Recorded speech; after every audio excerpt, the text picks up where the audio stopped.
Okay, welcome to our third and final session for world history. And before we get started, I obviously want to introduce you to the team. So this is me, Dr. H. I've been with the Princeton Review this month 30 years. So it's not the 1st of May. It's more like the 8th of May when I've been with the Princeton Review for 30 years. Our moderator is Tile. What he will be doing is he will be monitoring the feed and then sending me your question that I will try and answer in real time. And Brian, our tech magician, without whom none of this stuff would be possible.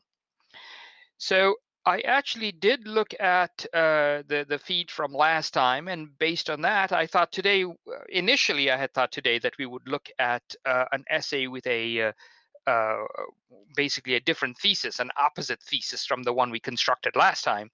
But based on your comments and your feedback, I will provide an outline to that essay, but I actually want to get to your questions directly. So for those of you who are joining us for the first time, I will do a little bit of recap of what we have covered so far, and then get into what we need to cover today. So our agenda is always the same. The 2020 AP testing, what has changed. There have been people from Princeton Review who've been talking a lot about this. Robert actually came up with a general one. That's an excellent one to look at. Then we have the subject-specific ones, and in this particular case, it is AP World History. And finally, I will end with how we at Princeton Review can help you with your prep. Now, you all know that AP World History is on the 21st of May. It is about 3 weeks away. So that may seem like not enough time, but a lot, you can accomplish a lot in 3 weeks. Okay, and of course these are all the times, depending on where you are. This is the time that would fit. Okay, so as far as the exam goes, there is one question. It's 45 minutes, and it is a modified document-based question. Typically, most of our document-based questions have been 7 documents. This one is 5, and that is why they call it modified. Now, you will only have the DBQ. That's it. There will be no other questions, and that's why it is only 45 minutes. You're not allowed to collaborate with others. However, you are allowed to have your notes and study sheets. You are allowed reference material. Now, while you may be allowed quite a bit of material, what you have to be careful is that you are given only 45 minutes. So the way you can perform in 45 minutes is if you know your stuff. So, while you are allowed access to a lot of things, you are still stuck with the time and therefore need to know your stuff. The recommendation is to arrive 30 minutes early to get set up. And if you have any accommodations, College Board will honor those accommodations. What is covered, again, this is also a screenshot from the College Board website. This is the way they break down world history. And what they're saying is this year, 2020, they will not cover the last 3 units. They will cover everything else, but not the last 3 units. Okay, so here is where they talk about the DBQ, and they actually have a rubric. I would recommend you download that rubric. It's a 2-page PDF file. It is well worth looking at how you will be graded, and you will be graded out of 10 points. What College Board does is it actually breaks down where you will get a point for, so that the grading is uniform. And when they do look at differences from grader to grader, they've given these guidelines. So they say, okay, was the thesis there? okay, +1 was a contextualization there, +1. And they do state in their notes that perhaps the test writer would have done these things and would get points for these, uh, but may not have written down a thesis. So you go, okay, fine. How can I get a point for relating the document to thesis, even though I don't have a thesis? And they have guidelines for that for their grader. This is something we had covered earlier, so I just brought that up here. If you are joining us for the first time, and certainly as a refresher as to where you get your points, this is what your focus should be. At the end of the day, this is what you're interested in, is getting your points. So that's why I like to have this, fairly readily available to reference. Okay, so you will be able to take the College Board test on any system with internet access, which means computers, tablets, smartphones. You can type your responses, or you can write your responses, take a picture, and submit that photo. The way you want to do it is the way that is most comfortable for you. Uh, I know for like the like courses that require a lot of writing, like world history, a push, Euro, perhaps typing is a better way to go. For some of the others, like chemistry or physics, maybe writing is a better way to go, because it's kind of hard to draw diagrams on a computer. But that is up to you. I would recommend you actually go ahead and take your take your time, try it both ways, and see what works best for you. Okay, so as far as preparing for the world history, I've shown this slide. This is the third time I'll be showing this slide. Uh, while you need to know the content, realize that there are other things that also impact your performance. And this is what I actually list. So know the format, uh, understand the content, understand how it's going to be tested, um, plan where and how you're going to take the test, prepare your support team. This is really important. Practice under test conditions, so that however you're practicing, this is the way you got to do it on test day. Great games are won not on game day, but on the practice field. So use the time to practice, to perfect your game, adjust your strategy, review the content, so that you can win, and win big on test day, and plan to celebrate after the test. No matter how you do on the test, plan a celebration. It's over. Your hard work is over now. Okay, so what I did here is I actually presented 5 documents, where the first time we actually did analyze the documents. So here are the same documents. Here is the document, and what I did is I summarized our notes down here. We were looking at the mandate of heaven, so the prompt actually did actually uh, say about the mandate of heaven. The reason why I put up this prompt is, if you look at past prompts, there is something general, like here, Chinese political thought, and something specific, mandate of heaven.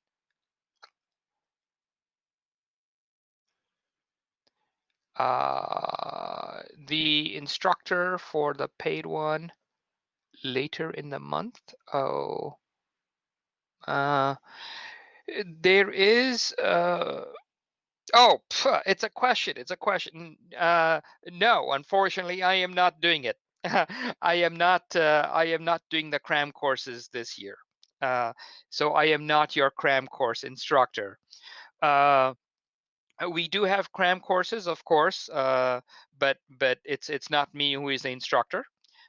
For that, we have one of our other fine instructors doing it, and you've seen some of our instructors. You've seen Gina, you've seen Brian, you've seen Andrew. So you know that they are quite a few.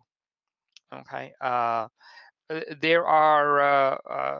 It's not just me. I just happen to be the one who was picked for this, but realize that there are other very fine instructors as well. The next question says, how can you use Princeton Review book to help with the AP exam? And I assume you are referring to this book right here, the World History book. If you flip through the book, first of all, there are practice tests here in the book. That's what the gray pages are. They tell you how to study for the test, and then they give you the basics for content. So if you look at, let's say, this one, you can see that it's actually going to give you it's not the detail. Realize that what you are being tested on is a year's worth of work. That's give or take 100 contact hours with an instructor. That's a lot of material. And I know there were some people who are saying, "Hey, can you summarize the material for us?" I can't do it in an hour. It's 100 hours of contact time. To put in an hour is going to be very difficult. There are other resources that are online that will help you with the content. Your school, I would imagine, will help you with the content. Yes, our books will tell you what the content is as well, but this is an area where you basically need to know the content. Now, what you have to realize is the level of detail that you need to know. With uh, most world history courses, they give you more detail than what you actually need for the test. So if you think you're lacking, what I would do is take the practice test. Um, they are available directly from College Board's website. See how you do. You can certainly grade yourself. You have a rubric. You can get a friend to help you, a parent to help you, a teacher to help you grade. You can even reach out to us, Princeton Review, where we can just grade your work. I have, there's one student who is taking the Euro, and the only thing she wants her tutor to do is to grade her work and to give her fuller feedback than what she can get. It's like, okay, that's not bad. So there are resources out there that can help you with your test. Okay, so what I did is I did this so that at least all the documents were here in case you want to reference them later and want to reference them in this video. So the first one was how Manner of Heaven started. The second one was the Box Revolution, 1900. So it's been a long time. This one here is uh, basically about the revolt that didn't happen in the Ming Dynasty, and then the gutting of the treasure ships because a fire ripped through the Forbidden City. Presumably, that was the reason. Okay, and here we have the interpretation of natural disasters. That's what I put down. Now, what is interesting with the okay, and then the last one. So what is interesting with the documents is that you have the document as evidence. You can actually construct a thesis from it. And given the way you construct a thesis, it could be for or against. So last time we took okay, so these are the outside sources. You do have to bring in outside sources. So I did actually bring some from contemporary times because I thought that would be a little bit more challenging. It's easy or easier to think of other things that happened, uh, let's say during the Song Dynasty or the Tang Dynasty, that would support a thesis. But I figured if you see something that is a little bit more challenging, that would help. And what I did, now notice what I did. Here it says, the extent at which the mandate of heaven permeates Chinese thought. We can actually narrow the scope down a little bit, and that's what we did, because we were looking at it in terms of contemporary times here as well. Given the duration, its endurance. And the first thesis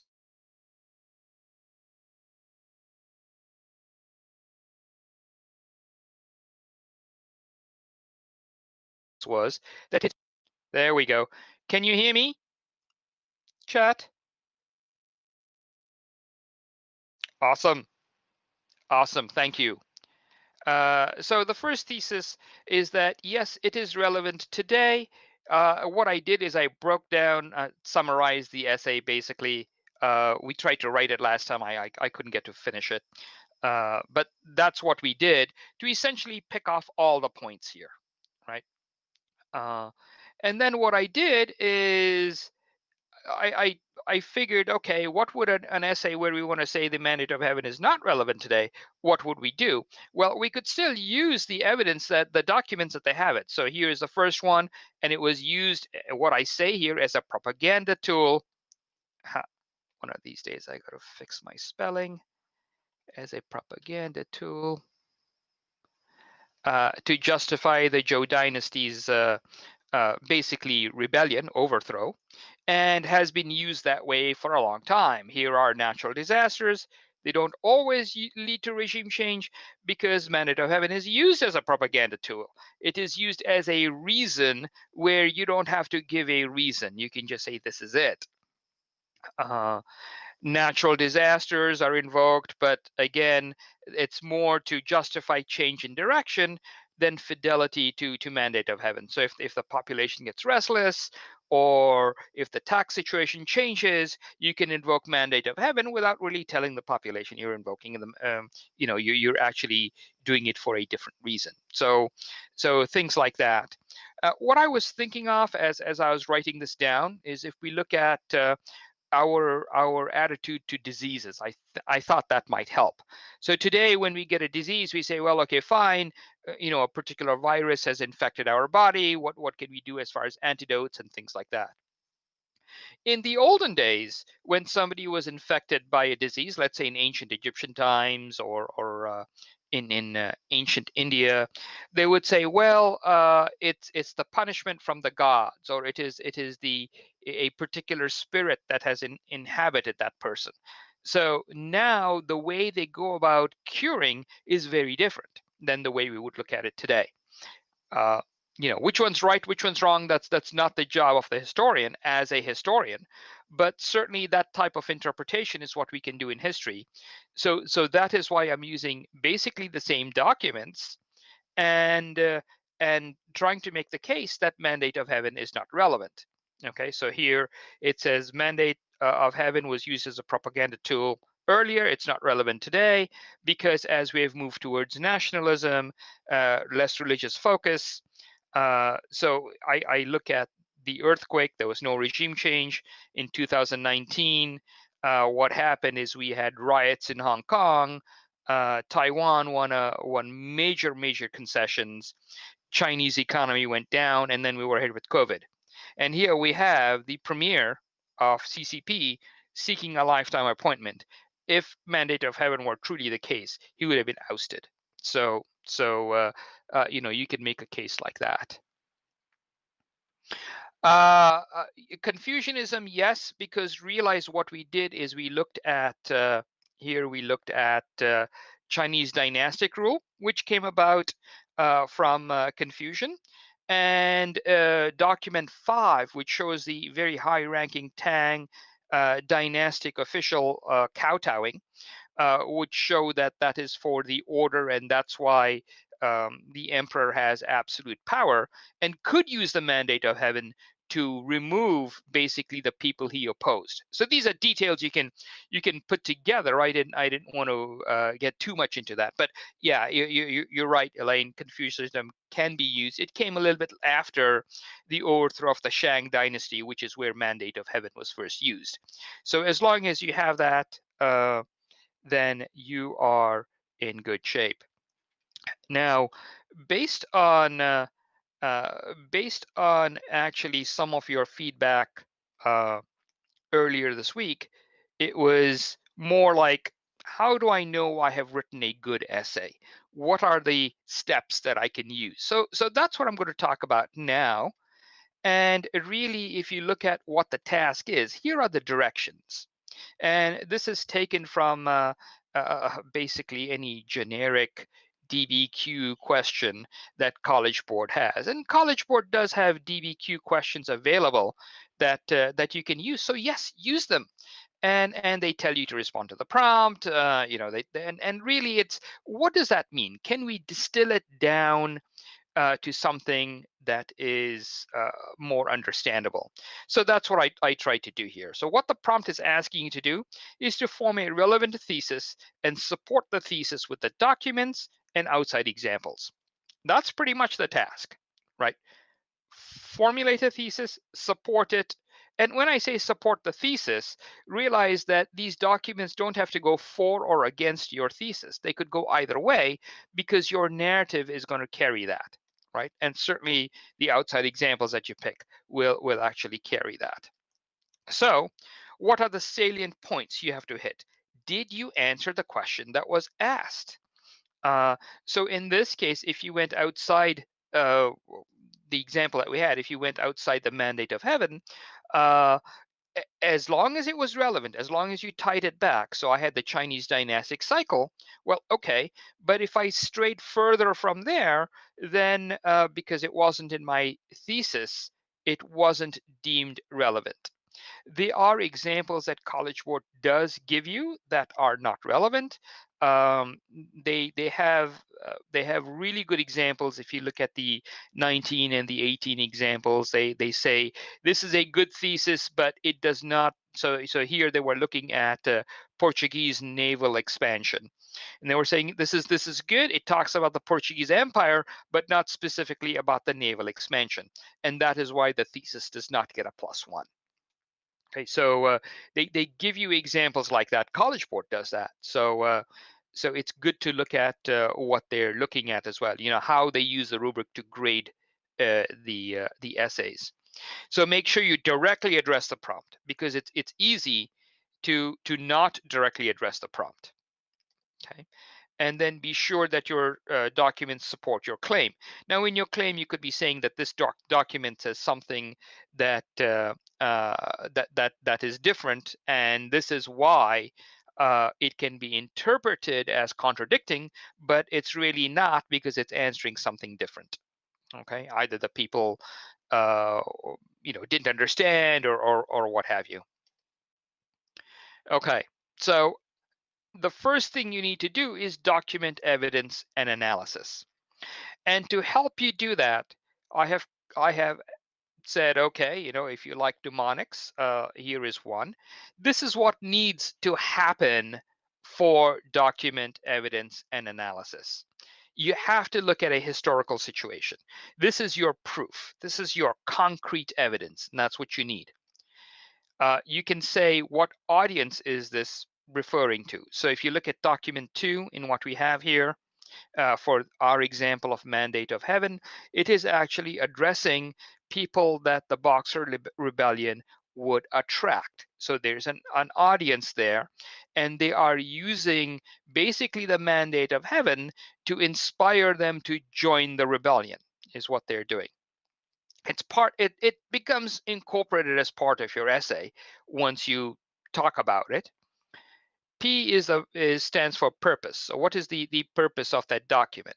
So realize that it's very difficult to only provide one. Typically, you'll be blending them in. Now, the nice thing is not all of them have to be there. Typically, if you start down the path of one, you will incorporate another or a minimum of two others, and that should be enough because you don't have to hit all of them. Okay, and the next one is the point of view. And here, when they say point of view, they actually mean the point of view of the author. Remember, the author is writing something, has a point of view, has an agenda, so that's their purpose, and is pitching that document to an audience. The historical situation is really what prompted the author to do something. Okay, so this is what needs to okay, so this is what you will use as your evidence. So this is what needs to happen in your essay. And what's going to clarify all of this, because this is somewhat opaque by itself, what will clarify that is your narrative. Okay, so that's why I said this is what needs to happen. And you can use that if you like. Realize that the documents function to give you these four, and your essay functions to give you these two.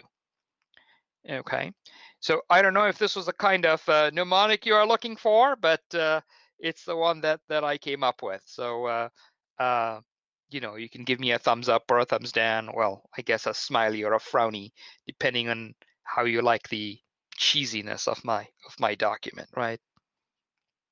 Of my mnemonic. I'm sorry. Um, the other question that was coming up last time was actually the question of complex. How do you get the complex point? Well, a complex point means that you have looked at various things. There are some things you need to do. So let's take a look at that. Here's another mnemonic. So the nice thing about the complex point is that you need to look at one of these. You don't have to look at all of them. If you are going to look at all of them, you'll end up writing a book. That's like a PhD thesis type book or something. That's not what they're looking for. They're looking for evidence that you can do one of these things. Okay. So first of all, and this is what your essay has to do, is that to get that complex point, you have to show one of these, and you got to be clear and concise. Okay. O is for overtones. Overtones really refers to the nuance part of it. Okay. So how nuanced is your is the narrative? And by nuanced, it means okay. Very rarely are things in world history completely black or white. There's a lot of gray area. So do you understand the gray area, or do you not? So something might be very bad, but there is some good to it. Okay, so question. Uh, when the prompt says to what extent, can you answer on a range from doesn't really to extremely affects? Yes, yes. Awesome, awesome, awesome. Yes. When they say to what extent, they are normally not looking for a black and white, and historians typically don't. They're actually looking for, to at what range. And it could be nothing, it could be everything, or anything in between. So asking a question like that, you are already showing complex understanding. So I think you deserve a clip art. I hope you like the clip art. If you think I'm being cheesy giving out clip arts, okay, fine. I'm being cheesy giving out clip arts. And I know for a lot of you, it's been what, since the first or second grade since anybody gave you any clip arts. So I'm sorry. Okay, I like to give out clip arts. Okay. The next piece that shows up, okay, next question, is having an although, however, going to help with the complexity point? Okay, so when you look at the complexity point, the yes, these are language characteristics that you are talking about, and yes, they will help, but realize those words are marker words. What the grader is looking for is the substance there.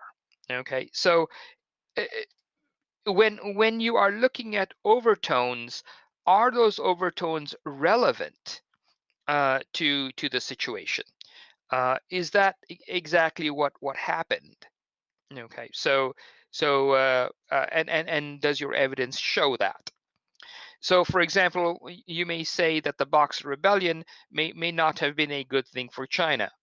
Uh, uh, okay, were they some good things that came out of it? Well, those people who are promoting the Rebellion were saying that we are returning to our traditional Chinese values. So was that good for China? And if you say yes, it was, because it meant that while they had to give in to the foreign powers in the beginning, and then they had to pay compensation and all of that, but it helped preserve their Chinese identity, which then led them later on to brand their own form of government. then yes, there was something that can be thought of as coming out of it.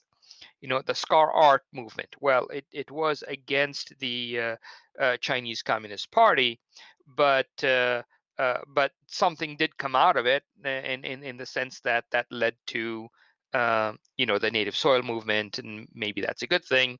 So as long as you can debate that, state it, that will always be a complexity point that you can get.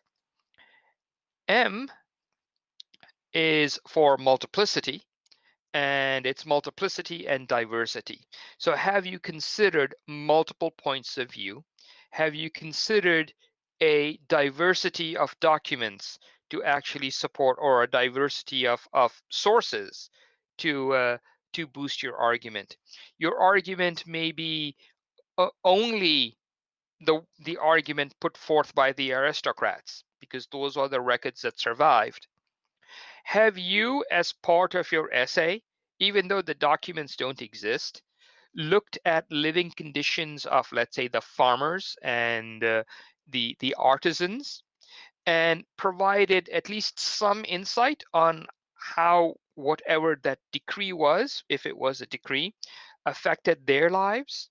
So that would be multiplicity and diversity. So while it was good for the aristocrats, it may have been greater taxes for other people, and that may not have been as good, and that is why the peasants actually revolted, or something like that. Okay. So P is progression.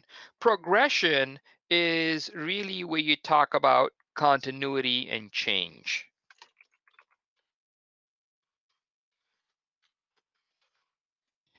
So typically, the way I look at continuity and change is I find it easier to engage in more like linear thinking, linear time thinking, and to say, okay, this particular aspect, in our case, in this particular example, we were looking at Mandate of Heaven. It continued from 11 something BC to about 900s, the fall of the last Chinese dynasty. Well, so there was some level of endurance, but the way it was used throughout that time has changed. Maybe it was used initially as only a propaganda tool, but then later on, uh, it, in the 1400s, for instance, now through, let's say, the 1600s, the fall of the Ming Dynasty, it was used more so as a check on the aristocrats and on the emperor. Is he doing a good job? And if he's not, then behavior needs to change. Maybe in the beginning, well, if you are not doing a good job, the only way was out. But later on, it morphed into, okay, well, if you're not doing a good job, you better reform. Otherwise, you will be out, on the next revolt or something. So that's what I mean by continuity and change. Uh, with most aspects, with most abstract ideas, there's a lot of continuity and change that happens. To use an a push example that maybe all of us may be more familiar with, we look at the our Declaration of Independence. We, the people, meant something very different in the 18th century than it does today. And it has changed over time. We, the people, when the Declaration of Independence was first written, meant males, whites, landowners, basically the gentry. Uh, Today, we, the people, means everybody. It means people of color like me. Uh, it means women. It means minorities. And at one point in time, it meant the freed slaves. Um, uh, you know, even those were included when they got their right to vote. So that's what continuity and change is all about. Do you see that within your thesis? And you may see it, but do you actually reference it in your essay? So that's a complex understanding. Realize that the complex understanding refers to your thesis part. Okay, so you have a central thesis. Have you qualified your thesis through the complexity points, and that's one way of looking at it. Okay, L stands for links. Do you link it to other portions? Now, granted, if you had to do all of this, you'd run out of time. The very first session that we had, and we were talking about mandate of heaven, somebody in chat was put down basically how that was similar to um, uh, the European rulers having divine right to rule. Okay, well, that's a link you can draw uh, to show similarities, but there were also differences. And then had you shown those differences to say, okay, that makes one system more flexible to change versus another system, it's a different thesis. You still need to say, okay, how does that relate to Chinese political thought? But you could have used it for a little bit of contrast if needed. That's why this problem happened in China but didn't happen in Europe. And as long as that's a little bit, it shows you understand the mandate of heaven within the Chinese context. Okay, E is for equivalence. So this is our similarity. What is equivalent? And now X was a tough one, and you'll have to forgive me because I really didn't want to cheat on the X, and I had to end up cheating on the X a little bit. So what I came up with on the X, and you can thank my Scrabble partners for that. Tenacious. Tenacious actually means, it's an adjective, and it means longing for change. Okay, so for those of you who are word buffs, Xena is actually foreign, as you know that. So tenacious would mean longing for something different, something foreign, or a change. So while I wanted to have most of the things as nouns here I had to break down and use an adjective. So I don't know if this mnemonic helps you, but certainly this is how you would get your complex points. It is actually spelled out in the rubric that College Board has, and it really is a 2-page rubric. This is their rubric. It's you'll see some of my notes on it as well, but this is basically their rubric. They tell you how to do it, and then they tell you that, for instance, they tell you here that only for 2020 this is the change that we are making. So that's why I think it is well worth printing their rubric and or at least downloading their rubric, reading it and understanding where they are coming from. And then as you look at my interpretation of their rubric as well, it will give you a better idea as to how you can get the points that you get. Realize that you can look at this and you can look at it very functionally. It's got to have 5 paragraphs. I got to use these words. I got to, yeah, that is one way of looking at it.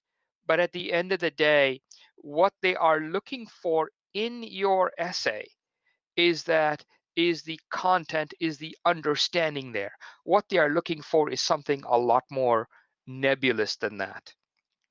Okay, so this is a good place for me to stop and take any questions or comments that that you may have. Question. Yeah, you're right. You're right. So the question is, you're gonna write a story. You need one of these points. You don't need all of them. You need one of these points. Okay. So the clear and concise does really not count as a point because this is what you need to do. That's why concision is here. That's why the word concise is here. Because if you're looking at these, realize that if you know your topic, these will show up as part of your essay. They will be embedded as part of your essay. They may even be embedded as part of your thesis. Okay, so if they're already embedded, you don't have to elaborate on them anymore. And when you are going through your examples, they will come up anyway in your discussions. Okay, Katie has a question. Will we see an example of complexity? Okay, so if you want to see an example of complexity, let me go back to the essay that we wrote last session, right? So last session, where is my outline? Here. Okay. So where was the example of complexity? The most glaring example of complexity was actually here. Okay, some of it was actually in here as well. Okay, so that interpretation of natural disasters could lead to policy change. Notice that this is a could lead to. There is a reference here to the two documents, and now you can pick up another reference, like in the Song Dynasty, when they had flooding and there wasn't a change in policy at that time. So you could actually incorporate that here, and at that point it is just a piece of one of the paragraphs you're talking about. Okay, was that helpful? I assume that was.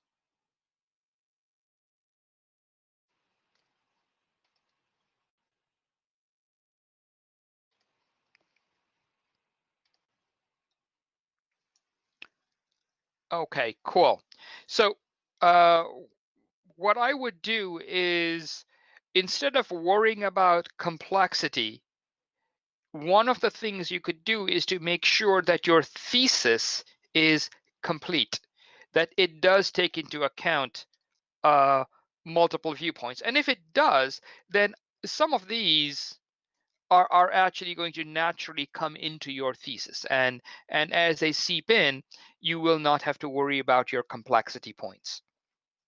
Okay, but generally this is what the complexity point is all about. It's not like you need a dedicated paragraph for complexity. It will, if you wrote a good thesis, it will come. It will come. So so I hope that was helpful. I hope that was helpful for you. Okay, so now that you have all this thrown at you, you might be going, huh, how do I write the essay? I mean, okay, I saw one essay being written, but them asking about the Chinese and specifically the mandate of heaven, the chances of that are like slim to none on my DBQ. Yeah, that's right. The chances of that are slim to none on your DBQ. That is true. So how do you actually start putting together an essay? What do you do? So here is where I put something down saying, how do you approach a DBQ question? Now, a lot of this is how I approach a DBQ question, and I know there are people out there who would say, classify your documents, and as you put them in different classifications, you can then talk about each classification in turn. Typically, that approach doesn't work for me, and it doesn't work for me because that kind of classification means I'm using a document in only one setting when I may need the document in more than one setting. And I hope you saw with this particular essay that the same document was referenced in some cases a few times. Some documents were referenced only once, but some of them were referenced more than once, as I was trying to make different points in my paragraph. Okay, in my essay. So the first thing to do is to read the prompt. And the reason why you are reading the prompt is you are reading such that you can think about what is that narrow piece that you want to focus on. Because while you are going through the documents, that is what you want to have in the forefront of your brain. So you start making links to whatever that is. Okay, in this case, we had two things. It was mandate of heaven in Chinese political thought. Mandate of heaven was narrower, so that's what you want to try and answer. Okay, focus on the narrower part of the prompt. Okay, do you have an opinion? And if you do, that's a position you're going to take. It's easier to defend a position that you already have than to defend an opposing position. Now, what I wanted to do with this set of documents and these outside references is use the same pieces of document to put together as opposing positions as I could. They're not completely opposing. At a general level, they are, but if you get down to the specifics, they are not. In one case, I'm saying that yes, it is relevant today, and in the other case, I'm saying no, it is not relevant today. Uh, so. Uh, so that should say that yeah, you can use the same pieces of evidence to come up with different opinions. Okay, question is, can you give us an idea of how to start the essay? The way I started my essay in session 2 was by actually providing a background to Mandate of Heaven. So you could do some of that and tying it into the Chinese dynastic cycle. Do you have to do that? No, that is one way of doing it. There are several ways of doing the same thing, and that is why it's important to read the prompt and have an opinion. Okay, if you are developing your opinion, one of the easiest ways to start an essay is to start with your thesis. That's what they say. Start with your thesis.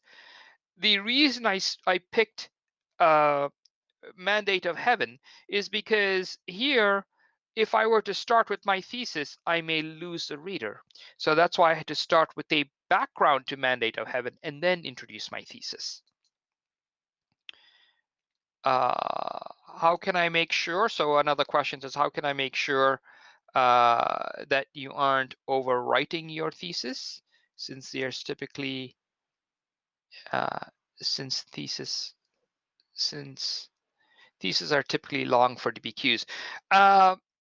Your thesis don't have to be long for DBQs, right? So the central thesis that I was looking at is that, is it relevant today or is it not relevant today? Okay, and then I was using the documents to help me. Now, of course, while the question I was trying to answer is it relevant today, to do a good job, I had to look back at the history, the continuity and change of the Mandate of Heaven. Okay, and then say, yeah, with all of this, at the end of the day, I think it is relevant, or at the end of the day, I think it is not relevant. Realize that not all of your evidence has to be one way or the other. You may have evidence that doesn't fit your thesis, and at that point, your job is to say, this is a small piece. I don't give this thing a lot of weight, or I give this a lot of weight. Okay, and that is why it is important to sway something one way or the other.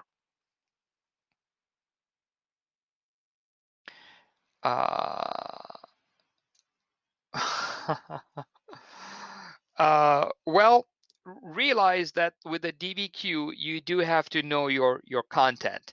So make sure your notes are ready, that you can pull from your notes, and you can say, hey, this is what I have to do. Without content, it's really hard to actually address the prompt. They are looking for things outside just the documents. They are looking for a historical situation. They are looking for, do you understand it? So having background knowledge on what they're presenting is really important. Okay. Should we include both pre-content and post-content? So as far as pre and post content, a lot of that depends on your thesis. How narrow is your thesis? How broad is it?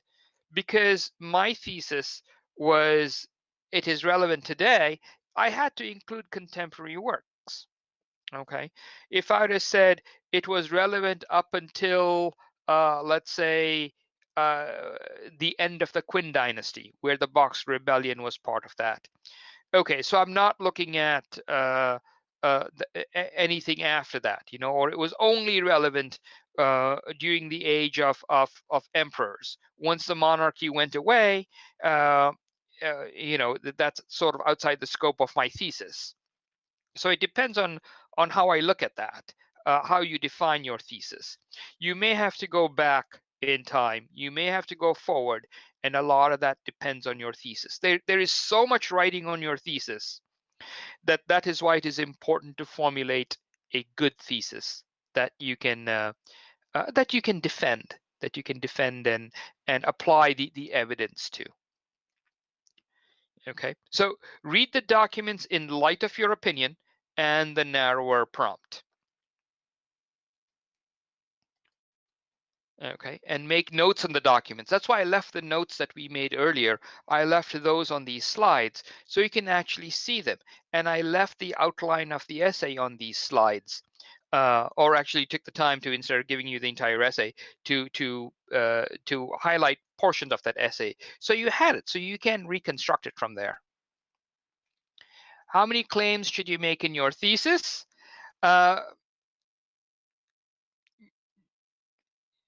The real answer to that question is, how complex is your thesis? Okay, let's say it is a fairly straightforward thesis. If it is a fairly straightforward thesis, then what you're going for are the complexity points. And now you have to look at, basically the things we looked at. How does it go over time? Things like that. There isn't a set number of claims. That's why the rubric is there. And that's why I break it down into 1 point intervals to say, did you do this? Did you do this? That's what you want to go for. At the end of the day, yes, you are writing an essay, but you want to be able to check mark every one of those boxes. To get a 10, you have to be able to check mark all of them. Okay, so let's say you're aiming for a 9, maybe an 8.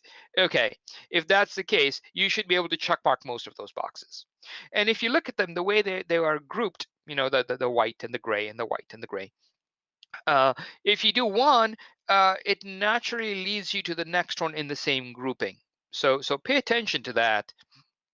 And if you look at the number of groupings, what you'll find out is they are like, okay, so there's a thesis and the context of your thesis.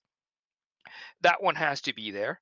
And then there are 3 major groupings, documents, outside documents, and then the internal, deep dive into the internal documents, which can be incorporated in when you look at the documents by itself. And then finally, a complex understanding. Well, the complex understanding can be folded into, it might be best if we look at that rubric. So let me bring that up here. Here is that rubric. Okay. So if you look at this, this is the documents, and this also is the documents. Okay. This piece can be folded right in here. So now you have these, which take up 5 points, these, which take up 3, and now you have another 2 on outside documents. So you can think of it very broadly as 3 things. What is your thesis and claim? Does it show complex understanding? Okay. How do you then work with the documents that they give you? And how do you bring in outside information?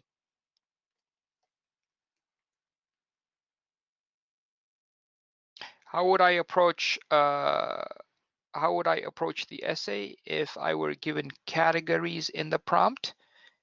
Typically, the prompt is, I have not seen prompts like that in the DBQs. Typically, the prompts are, they typically have 2 things in them. One is general, one is specific. And that's what I go with. Since I get 10 points max on my DBQ, how will they determine if you get a 5.4 or 3? Oh, 5, 4, or 3 on the exam as a whole. Okay. So what you are asking me now is something that we are not sure. Are they going to curve the test?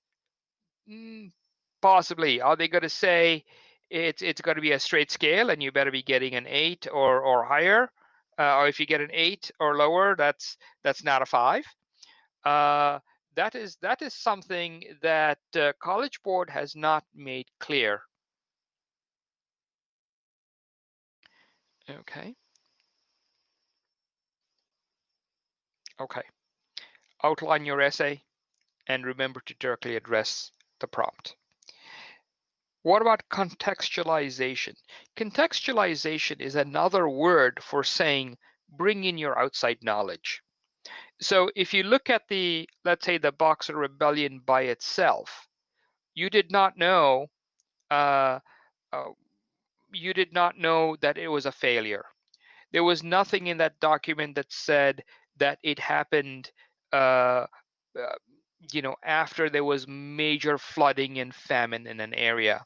So when you start bringing in those types of details, those are your contextualization details that you are bringing in. Okay.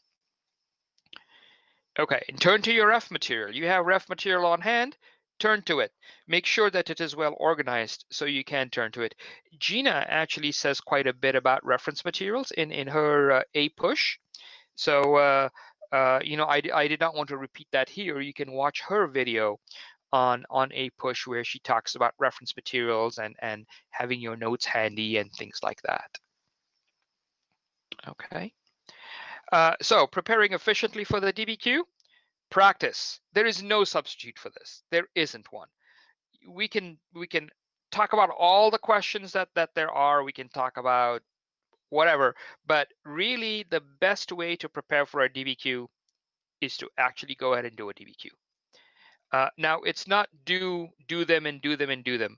Focus on technique first. There were some people who are saying, what about timing? Do you have tips on timing? Well, okay, realize that the first thing you need to do is you need to be able to effectively write a DBQ, no matter how long it takes. After you've written a DBQ, then we can worry about okay, let's worry about timing after. If you try to do both at the same time, you may end up doing a bad job at both, and that's not what you want. Okay, what is the easiest way to source? Well, sourcing actually comes from your material, right? So they realize that you're under test conditions, and if you get your sources approximately right, that's what they are worried about. That's what they care about. They don't need the exact data, and in their grading, they actually say that in their grading. They say, this is a time test. People will not have the opportunity to go double check their references as closely as they would for a take-home paper. So as long as they get their sources roughly correct, that's okay. Now that doesn't mean you should be way off. It means you should be close. Okay. Review your work. This part's important because practice may actually help reinforce bad habits. Review your work. And the reason why you're reviewing your work is so that you can adjust your approach based on your review. Your review is there to try and tell you something, to point you in a direction. Let it point you in a direction. Okay. Practice again to reevaluate and to readjust. This is how you get better. Okay, Katie says, how much time should we spend sourcing? The sourcing should come as you write. It's not how much time should, you should, if you are referencing a historical situation, then that's all you need to do is to reference a historical situation. Okay, and that will come as you write. That is your sourcing, if I understand your question correctly. Remember that writing a DBQ is a process. So if you are just starting out now, you will not get it right. It will take you some time. Practice on the technique first, and once your technique is 70-80% there, then you can start worrying about timing. Okay, then that's the best way to approach it. You have 3 weeks. Can you do this in 3 weeks? Yeah, it requires concentration and effort, focus. That's what it requires, but you can do this. Okay, how can we help you? There are quite a few ways we can help you. There are these live streams. This is our last one for today. So as far as world history goes, this is the last one. We have scheduled tutoring. This is what I was telling you about with the young lady who wanted just somebody to give her more feedback on her DBQ essays for Euro. There is scheduled tutoring for that. You can call our office and they will find a tutor for your subject, and you can work with that person. There is on-demand tutoring where you can log in and there are tutors on call 24/7 who will then answer your question. And I think there was a reference to our cram courses earlier. What else is there? There was also a reference to our cracking books. Okay, so this is my last slide, and I certainly want to wish you well for the test. I have one more clip art for you guys. I will take any questions that you may have, but I do want to give you one more clip art. It is actually my favorite. I call her the Karate Girl. So here is a Karate Girl. I hope this is what you do to the test. Can you see her? Tile, can you see her? You can probably give me a quick yes or no because I'm on a 30-second delay. But I hope you can see her. We are right at 4. And I hope you do awesome. And I hope you do really, really well on the test. Okay, yeah, certainly we are here to help you if you need. I will take any questions, and I may be able to take like 1 or 2 more questions. But if there are none, the very, very best to you.